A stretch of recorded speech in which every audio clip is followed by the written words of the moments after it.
As we begin to wrap up our study, unit, and lessons on the Dutch and the French's exploration of the North American continent, you may be wondering, why was fur so important?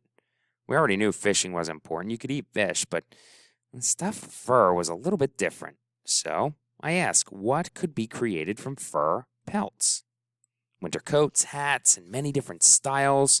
They kept you warm. They were waterproof. You could make lots of money off of these hats. You could also make clothing and much more.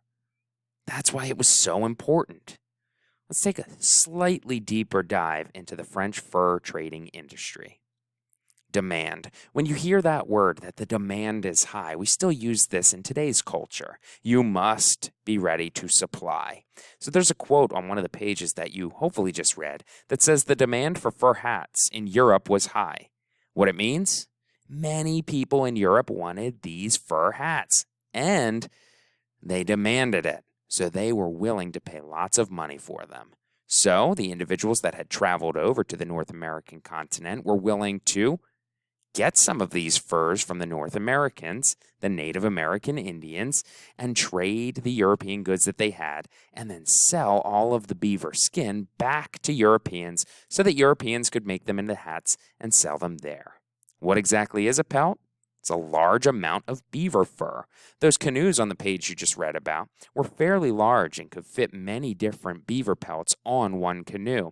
They would then take those pelts back to land, ship them over to Europe, charge Europe a pretty penny for it to make a pretty decent profit, and then continue to do it over and over again.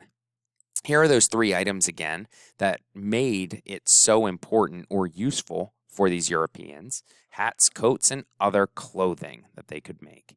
Native Americans, you may be wondering, why would they want to trade? Well, there was many different reasons, and we already mentioned in previous pages that they were at war with some other pretty high, powerful groups, so they needed weaponry, and the Europeans had specific metal that they wanted. It was iron. They used the iron metal from the Europeans to create kettles and blades for weapons. They also used them for tools, pots, and knives. All very useful for the Native Americans. The bottom question here is more of an opinionated question. I'd like you to read it and then write a short paragraph describing what you see in that picture, including what the fur trader may be thinking or feeling at that time.